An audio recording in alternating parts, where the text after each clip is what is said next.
Hi friends, welcome to my YouTube channel rough notes. ఈరోజు మనం rough నోట్స్లో discuss చేయబోయే topic profit and loss.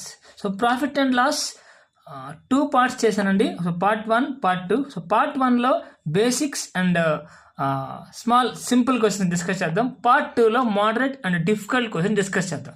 Profit and loss, లాభాలు నష్టాలు. యాక్చువల్లీ ఇది మనం డైలీ లైఫ్లో చాలా యూజ్ చేస్తామండి. సో కొన్ని క్వశ్చన్స్ చూద్దాం. సో అసలు క్వశ్చన్స్కి వెళ్ళే ముందు అసలు ప్రాఫిట్ అండ్ లాస్లో ఏముంటాయి అంటే కొన్ని చూద్దాం. Please friends subscribe my dear friends. Profit and లాస్లో ఏముంటాయంటే first cost price. Cost price అంటే కొన్న ధర, ఎంత కొన్నాం, ఒక ఆర్టికల్ని లేదా ఒక దీన్ని ఎంత కొన్నామని దాన్ని తెలిపేదాన్ని కాస్ట్ ప్రైస్ అంటారు. సెల్లింగ్ ప్రైస్ అంటే ఎంతకి అమ్మాం, కొన్నదాన్ని ఎంతకు అమ్మాము, కొన్నదాన్ని ఎంతకు అమ్మాము, దాన్ని సెల్లింగ్ ప్రైస్ అంటారు. And next market price or market price అంటే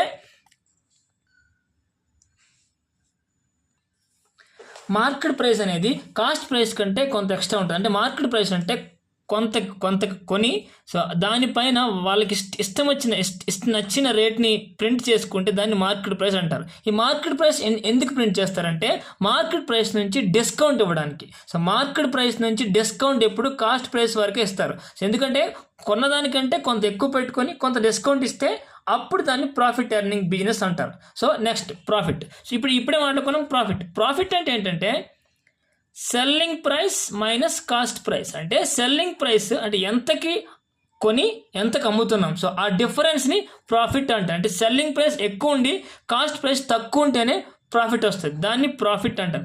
అలా కాకుండా సెల్లింగ్ ప్రైస్ తక్కువ ఉండి కాస్ట్ ప్రైస్ ఎక్కువ ఉందని అంటే ఎక్కువ ప్రైస్ కొని తక్కువ ప్రైస్కి అమ్మితే దాన్ని లాస్ అంటారు. లాస్ అంటే cost price minus selling price, profit అంటే selling price minus cost price. So profit ఎప్పుడు వస్తుంది? కాస్ట్ ప్రైస్ తక్కువ ఉండి సెల్లింగ్ ప్రైస్ ఎక్కువ ఉంటే అప్పుడు ప్రాఫిట్ వస్తుంది. లాస్ ఎప్పుడు వస్తుంది? కాస్ట్ ప్రైస్ ఎక్కువ ఉండి సెల్లింగ్ ప్రైస్ తక్కువ ఉంటే అప్పుడు లాస్ వస్తుంది. Next profit percentage. సో మీకు నిన్న ఒక వీడియోలో చెప్పాను ఫ్రెండ్స్, పర్సంటేజ్ అని ఒక వీడియో మనం చేసాం నిన్న. సో ఎవరైనా ఆ వీడియో చూడకపోతే వెళ్ళి ఆ వీడియో చూడండి, మన యూట్యూబ్ ఛానల్లో ఉంది. పర్సంటేజ్ అంటే ఏం చెప్పాను? రెండింటికి కంపారిజన్. Profit percentage. ఈ ప్రాఫిట్ని దేంతో కంపేర్ చేస్తాము? కాస్ట్ ప్రైస్తో కంపేర్ చేస్తాం. ఓకే, సో అంటే కాస్ట్ ప్రైస్లో ఎంత పర్సెంట్ ప్రాఫిట్ వచ్చింది అంటే మనం కొన్నదానికి ఇప్పుడు మనకి లాభం వస్తే మనం ఏం చేస్తాం? ఎంత కొన్నాం, ఎంత లాభం వచ్చింది అని కంపేర్ చేసుకోవడాన్ని ప్రాఫిట్ పర్సెంట్ అంటారు. ఇంటూ 100% కాబట్టి ఇంటూ 100 అంటే ప్రాఫిట్ అంటే ఏంటి? Selling price minus cost price by cost price into 100. Okay, ఇప్పుడు లాస్ పర్సెంట్ కూడా మనం కాస్ట్ ప్రైస్ మీదే క్యాలిక్యులేట్ చేస్తాం. లాస్ పర్సెంట్ అంటే loss by cost price into 100. So loss ఏంటి? Cost price minus selling price by cost price into 100. So ఇది loss. అంటే loss కూడా మనం కాస్ట్ ప్రైస్తోనే కంపేర్ చేస్తాం. కొన్న దానిలో ఎంత పర్సెంట్ ప్రాఫిట్ వచ్చింది, ఎంత పర్సెంట్ లాస్ వచ్చింది, ఇలాగే మాట్లాడతాం. అంటే ఏంటి? ప్రాఫిట్ పర్సెంట్ కానీ కాస్ట్ పర్సెంట్ కానీ ఎప్పుడు కూడా కాస్ట్ ప్రైస్ మీదనే క్యాలిక్యులేట్ చేస్తాం. నెక్స్ట్ డిస్కౌంట్ అనేది ఎప్పుడు కూడా మార్కెట్ ప్రైస్ మీద ఇస్తారు. అలా ఇస్తేనే ప్రాఫిట్ వస్తుంది. సో ప్రాఫిట్ రావాలనుకుంటే ఎప్పుడు కూడా డిస్కౌంట్ ఎప్పుడు మార్కెట్ ప్రైస్ మీద ఇవ్వాలి. మార్కెట్ ప్రైస్ మీద ఇస్తే అప్పుడు అది ప్రాఫిట్ వస్తుంది. అంటే మార్కెట్ ప్రైస్ మీద డిస్కౌంట్ ఇచ్చి సెల్లింగ్ ప్రైస్ అంటారు. మార్కెట్ ప్రైస్ మీద కొంత డిస్కౌంట్ ఇస్తే అప్పుడు అమ్ముతారు, దాన్ని సెల్లింగ్ ప్రైస్ అంటారు. నెక్స్ట్ సక్సెసివ్ డిస్కౌంట్ అంటే ఒక డిస్కౌంట్ ఇవ్వడం, దానిపైన మళ్ళీ డిస్కౌంట్. అంటే ఫర్ సపోజ్ మనం ఒక షాప్కి వెళ్ళాం, బార్గెనింగ్ చేస్తున్నాం, వాడు 1000 రూపీస్ చెప్పాడు అనుకుందాం. సో ఫస్ట్ 20% డిస్కౌంట్ ఇచ్చాడు, తర్వాత 10%, తర్వాత 10%, తర్వాత 5%, తర్వాత 1%. ఇలా ఇవ్వడానికి సక్సెసివ్ అంటే తర్వాత ఇవ్వడాన్ని సక్సెసివ్ డిస్కౌంట్స్ అంటారు. దీనికోసం మనం సమ్లో డిస్కస్ చేద్దాం. అలా సక్సెసివ్ డిస్కౌంట్ ఇస్తే ఎవరికి లాభం? మనకి లాభమా, షాప్ వాడికి లాభమా, అసలు ఏంటి అనేది కొంచెం నెక్స్ట్ పార్ట్ 2లో డిస్కస్ చేద్దాం. ఓకే, నెక్స్ట్ డిస్హానెస్ట్ మర్చెంట్ అని అంటే నిజాయితీ లేని అమ్మేవాడు అని అర్థం. అంటే వాడు మోసం చేస్తూ అమ్ముతుంటాడు. సో మనకు కొన్ని సమ్స్ ఉంటాయి. సో అండ్ సో మర్చెంట్ అన్నాడు, వాడు ఎలా మోసం చేస్తున్నాడు అంటే ఒక 1 కిలో ఉండాల్సిన దగ్గర 800 గ్రామ్సే వాడుతున్నాడు. వాడు ఆర్టికల్స్ అమ్ముతున్నాడు. అయితే వాడికి లాభం ఎంత, నష్టం ఎంత? సో ఇలాంటి క్వశ్చన్స్ అన్నీ ఉంటాయి. అవి పార్ట్ 2లో చూద్దాం. ఫస్ట్ మనం జస్ట్ బేసిక్ క్వశ్చన్స్ అన్ని పార్ట్ 1లో చూద్దాం. ఓకేనా friends? First question number 1. So Mohit purchased A watch for 1000 rupees and sold it to Nitish for 1250 rupees. Calculate the profit %. Mohit ఒక వాచ్ని 1000 రూపీస్ కొన్నాడు, నితీష్కి 1250 రూపాయలకి అమ్మేశాడు. అయితే ప్రాఫిట్ % ఎంత? సో ప్రాఫిట్ ఎప్పుడు cost price minus selling price. ఎంత కొన్నాడు, ఎంతకు అమ్మాడు, సో ఈ డిఫరెన్సే ప్రాఫిట్. ఆ డిఫరెన్స్ ఎంత? 250 రూపీస్. సో డైరెక్ట్గా వేసేచ్చు. కానీ వాడు ఏమన్నాడు? ప్రాఫిట్ % అన్నాడు. ప్రాఫిట్ % ఎప్పుడు దేనిపైన క్యాలిక్యులేట్ చేస్తారు? కాస్ట్ ప్రైస్ పైన క్యాలిక్యులేట్ చేస్తారు. So 250/1000 into 100. 2 పోయింది, 10 పోయింది, 25% is the profit. Okay, next కొంచెం అండి. Cost price, selling price, difference profit. Percentage అంటే by cost price into 100. So percentage అంటే ఎప్పుడు కూడా cost price. Until and unless సమ్లో అండ్ మెన్షన్ చేయనంత వరకు పర్సంటేజ్ ఎప్పుడు కాస్ట్ ప్రైస్ పైనే క్యాల్కులేట్ చేస్తారు. ఎస్, అవును, మీ డౌట్ కరెక్టే. కొన్ని సమ్స్లో in this sums wrongly profit was calculate on the selling price అని చెప్పి అంటాడు. అప్పుడు మనం ఈ కింద సెల్లింగ్ ప్రైస్ తీసుకోవాలి. సో అలా చెప్పినంత వరకు కూడా మనం కాస్ట్ ప్రైస్తోనే ప్రాఫిట్ని కంపేర్ చేసి పర్సంటేజ్ తీసుకురావాలి. Okay, next. Steve sells an article for 1200 and he makes a profit of 20%. What is the cost price? ఇక్కడ చూడండి, ఇక్కడ యాక్చువల్లీ మనకి ఆ మూడిట్లో ఏది ఇచ్చినా సరే, మనం మూడిట్లో ఏ 2 ఇచ్చినా సరే మనం మిగిలింది కనుక్కోవాలి. ఇందులో ఏమి ఇచ్చాడు? స్టీవ్ సెల్స్ అన్ ఆర్టికల్ అంటే సెల్లింగ్ ప్రైస్. ఇది స్టీవ్ సెల్స్ అన్ ఆర్టికల్, ఇది selling price. He makes profit, ఇది ఓన్లీ ప్రాఫిట్ పర్సంటేజ్. చూడండి, ఇది profit percentage. What is the cost price? అంటే ఏంటంటే ఇప్పుడు 20% ప్రాఫిట్ వచ్చింది అని అంటే అర్థం ఏంటంటే కాస్ట్ ప్రైస్ ఉంది కదా, అంటే సెల్లింగ్ ప్రైస్ 120% చేస్తారని అర్థం. అంటే 20% ప్రాఫిట్ వచ్చిందని అంటే ఏంటి? ఇప్పుడు కాస్ట్ ప్రైస్ ఉంటుంది, దానికి 20% యాడ్ చేసి అమ్మితేనే 20% ప్రాఫిట్ వస్తుంది. సో అలా ఫర్ సపోజ్ 20% లాస్ వచ్చిందని చెప్పడం అంటే ఏంటి? కాస్ట్ ప్రైస్లో 20% తగ్గించేసారని అర్థం. Okay, so for suppose 30% profit వచ్చిందండి, అప్పుడు ఏమవుతుంది? Selling price 130% of cost price అవుతుంది. అదే 30% లాస్ వచ్చిందనంటే 30% ప్రాఫిట్, ఇది 30% లాస్ అయితే 70 of cost price of 100. So మీరు దీన్ని చాలా ఫాస్ట్గా ఫ్రాక్షన్లోకి వేసుకోవాలంటే మనకి రేషియోస్, మనకి పర్సంటేజ్ ఫ్రాక్షన్ కన్వర్షన్ అని ఒక వీడియో ఉంది మన యూట్యూబ్ ఛానల్లో. దాన్ని ఫస్ట్ చూసి ఇక్కడికి రండి. అయితే మనం ఫస్ట్ ఈ సమ్కి వచ్చేద్దాం. ఇక్కడ ఏంటి? ప్రాఫిట్ పర్సెంట్ ఎంత? 20%. సో ప్రాఫిట్ పర్సెంట్ 20 అంటే కాస్ట్ ప్రైస్ని 20% ఇంక్రీజ్ చేసి అమ్మారు. అంటే సెల్లింగ్ ప్రైస్ ఈక్వల్ టు 20% అంటే 120%. ఆల్రెడీ 20% ఉంటుంది, సో ఇంకో 120%. 120% అంటే 6/5 సిపి. సో ఇప్పుడు SP equal to 6CP/5. Okay, so ఇప్పుడు సెల్లింగ్ ప్రైస్ ఎంత ఉంది? 1200 ఉంది. So selling price 1200, selling price 1200 ఉంది, equal to 6CP/5. So calculate చేసుకుంటే 200, 205 1000. సో కాస్ట్ ప్రైస్ ఎంత వచ్చింది? 1000 వచ్చింది. ఓకే, సో మీరు పర్సంటేజ్ ఫ్రాక్షన్ ఫాస్ట్గా చేసుకోవాలంటే మనకు వీడియో ఉంది, దానిలోకి వెళ్తే పర్సంటేజ్ ఫ్రాక్షన్స్ బాగా నేర్చుకోగలరు. ఆ వీడియో చూసి ఇది చూడండి. సో అయితే 20% ప్రాఫిట్ కాబట్టి 120% of CP equal to SP. అదే 30% ప్రాఫిట్ అయితే 130% ఆఫ్ సి. ఆల్రెడీ 100% ఉంది, సో దానికి ఇంత పెంచితేనే ప్రాఫిట్ వస్తుంది. సో లాస్ అంటే ఏంటి? తగ్గించి అమ్ముతున్నారు. కాస్ట్ ప్రైస్ 30% లాస్ అంటే 100% కాస్ట్ ప్రైస్ మైనస్ 30%, 70%కే అమ్మేస్తున్నారు. అంటే 100 రూపాయలు అయితే 70 రూపాయలకి అమ్మేస్తే 30% లాస్ అని చెప్తారు. ఓకే, నెక్స్ట్ కొంచెం చూడండి. Cost of 10 articles equal to selling price of 12 articles. Okay, so అంటే 10 ఆర్టికల్స్ అంటే 10 వస్తువుల కాస్ట్ ప్రైస్ అనేది 12 వస్తువుల సెల్లింగ్ ప్రైస్కి ఈక్వల్ అని చెప్తున్నారు. మనం ఎప్పుడు కాస్ట్ ప్రైస్ని సెల్లింగ్ ప్రైస్ని కంపేర్ చేసుకుంటేనే ప్రాఫిటా లాసా, ప్రాఫిట్ పర్సెంటా, లాస్ పర్సెంటా అవన్నీ కనుగొనాలి. So 10 articles costing price 12 article selling ప్రైస్కి ఈక్వల్ అని చెప్తున్నాడు. So 2 5 2 6 so 5CP equal to 6 SP. So cost price by selling price equal to 5/6. Sorry 6/5. Sorry 6/5. Cost price by selling price equal 6. అంటే cost price 6 ఉంటే selling price 5 ఉంది. So ప్రాఫిటా లాసా? Loss. 6 రూపీస్కి కొని 5 రూపీస్కి అమ్మేశారు. సో లాస్ ఎంత? 1 లాస్. ఎందుకంటే ఇది కాస్ట్ ప్రైస్ 6 ఉంది, సెల్లింగ్ ప్రైస్ 5 ఉంది. రేషియో కాబట్టి మనం అలా తీసుకున్నాం. 6 ఉంది, 5 ఉంది. లాస్ ఎంత? 1. సో లాస్ పర్సెంట్ అంటే కాస్ట్ ప్రైస్ మీదే చేయాలి. 1/6 × 100. That is 16.66% loss. అంటే 10 ఆర్టికల్స్ ఎంత కొన్నావో 12 ఆర్టికల్స్ అంతకు అమ్మేస్తే 16.66% లాస్ వస్తుంది అని అర్థం. Okay, next a man sells 2 wristwatches, one at a profit of 20% and another at loss of 20%.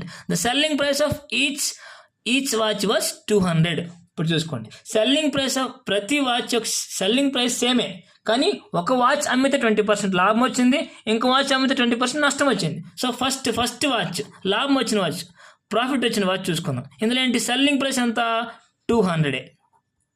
So లాభం అంటే ఎంత లాభం వచ్చింది? 20%. అంటే 120% ఆఫ్ కాస్ట్ ప్రైస్కి అమ్మితేనే 20% వచ్చింది. సో ఇది CP1 అనుకో. ఇంకొకటి సెకండ్ వాచ్ లాస్ వచ్చింది, దీనిది కూడా 200, కానీ 20% లాస్. 20% లాస్ అంటే ఏంటి? 80% ఆఫ్ కాస్ట్ ప్రైస్కి అమ్మేసిన అర్థం. సో ఇప్పుడు దీన్ని క్యాలిక్యులేట్ చేసుకుంటే, సో 0 పోతే 2 6 జా 200 జా.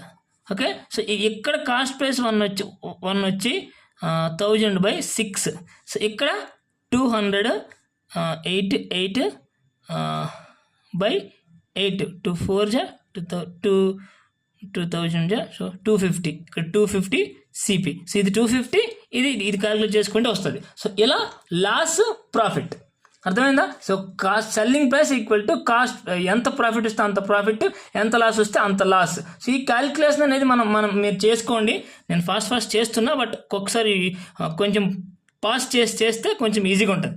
ఓకే, సో ఇది పర్సంటేజ్. అంటే 20% ప్రాఫిట్ అంటే selling price equal to 120% of cost price. ఇది చెప్పడానికి మాత్రమే నేను ఈ సమ్ తీసుకొచ్చి చెప్పా. సో మీకు ఆప్షన్స్ లేకుండా చెప్తున్నాను, ఎందుకంటే సింపుల్ కాబట్టి ఆప్షన్స్ లేకుండా చెప్తున్నా. ఓకేనా, next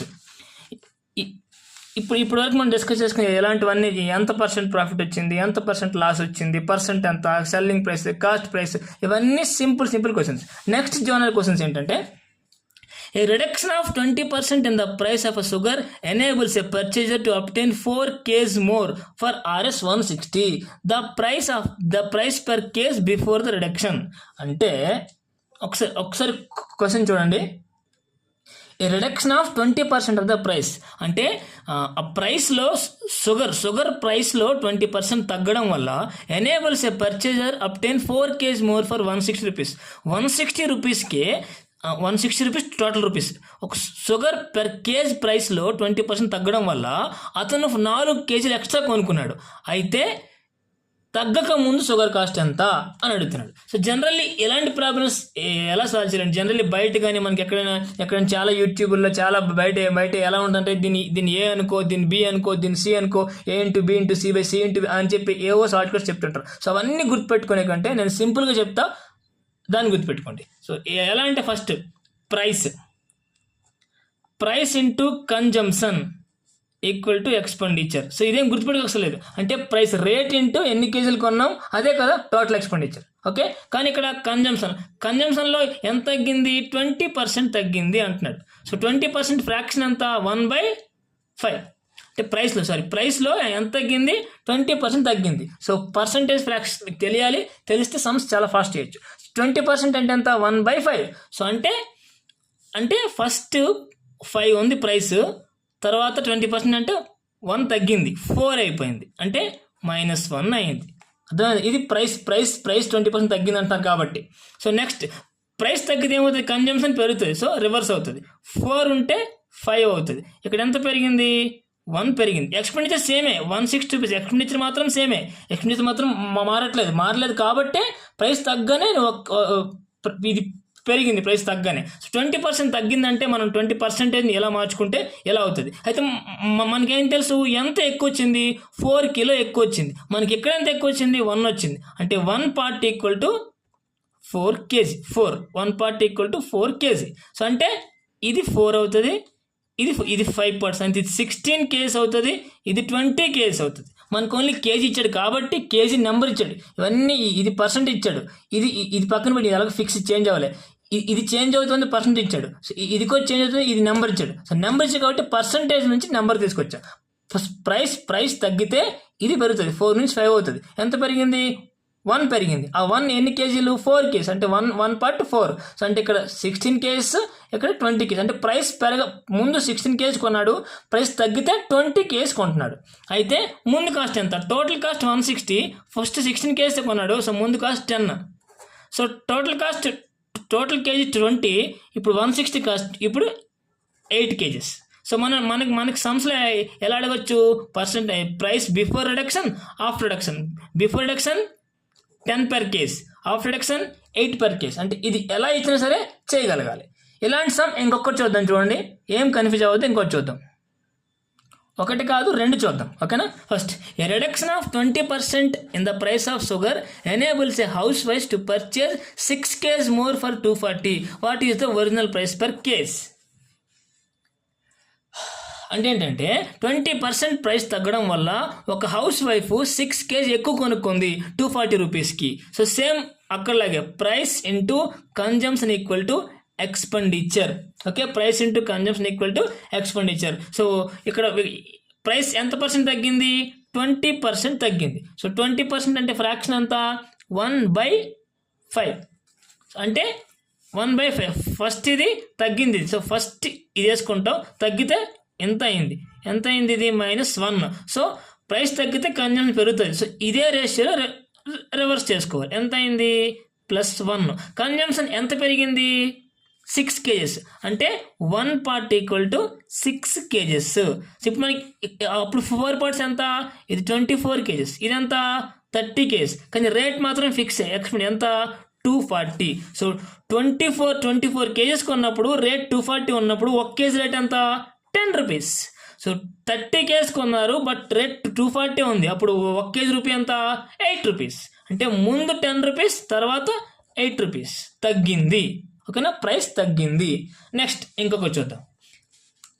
A reduction of 10% in the price of salt enables a person to buy 2 kg more for Rs 180. Find the salt price before and after. చూసుకోండి. అంటే 10% సాల్ట్ ప్రైస్ తగ్గడం వల్ల ఒక పర్సన్ 2 kg ఎక్కువ కొనుక్కున్నాడు. ఎంత రేట్కి, 180 రూపీస్ రేట్కి. ఓకేనా. సో ఇప్పుడు ఇందాకలాగా same price, consumption and expenditure. Price ఎంత, ఇక్కడ ఎంత పర్సెంట్ తగ్గిందన్నారు, 10% తగ్గిందన్నారు. 10% అంటే ఫ్రాక్షన్ ఏంటి, 1/10. అంటే 10 ఉంటే 10%లో 10% ఎంత, 1 తగ్గిందంటే 9 అయింది. సో 10 నుంచి ఏమైంది, 9 అయింది. ఓకే. సో ప్రైస్ తగ్గితే కన్జంప్షన్ పెరుగుతుంది. సో సేమ్ రేషియోలోనే వేసుకో. సో 9, 10. సో ఇలా రివర్స్ అయింది, అంటే 1. సో ఇక్కడ 1 పెరిగింది. 1 కన్జంప్షన్ అంటే ఎన్ని కేజీలు అర్థం. సో ఎన్ని కేజీలు కొనుక్కున్నాడు, 2 కేజీలు కొనుక్కున్నాడు. అంటే 1 పార్ట్ ఈక్వల్ టు 2. సో అంటే ఇప్పుడు ముందు ఎన్ని కేజీలు, ముందు 9 2s 18 kg, తర్వాత 10 2s 20 kg. కానీ ఎక్స్పెండిచర్ మాత్రం 2 kgsలో సేమే, 180 మాత్రం ఉంది. అంటే ఫస్ట్ 18 kgs కొన్నాడు, 180 రూపీస్. అంటే 1 kg అంతా 10 రూపీస్. 20 kgs కొన్నాడు, 180 రూపీస్. అంటే 1 kg అంతా 9 రూపీస్. అంటే salt and find the salt before price 9 rupees, after before price 10 rupees, after reduction of price 9 rupees. Okay, తగ్గక ముందు 10, తగ్గిన తర్వాత 9. అందుకనే 10 రూపాయలు ఉన్నప్పుడు 18 కేజీలు కొనుక్కున్నాను 180కి, 9 రూపాయలు ఉన్నప్పుడు 20 కేజీలు కొనుక్కున్నాను 180కి. సో ఇదే సమ్ని ఫస్ట్ నుంచి ఇది యాక్చువల్లీ ఎక్కడి నుంచి స్టార్ట్ అవుతుంది, రివర్స్ నుంచి అడిగారు. సో ఇలాంటి సమ్లు మనం ఒకే జోనర్లో 3 సమ్స్ చెప్పాం కదా. సో అంటే ఇలాంటి సమ్ ఎప్పుడు వచ్చినా సరే ఇదే ప్రాసెస్ని ఫాలో అవ్వండి. Thank you friends, thank you for watching the video profit and loss part 1. And part 2లో merchants, dishonest merchants, dishonest shopkeepers, market price. So ఇలాంటి సమ్స్ అన్ని డిస్కస్ చేద్దాం, కొంచెం హై లెవెల్లో ఉంటాయి. Thank you so much.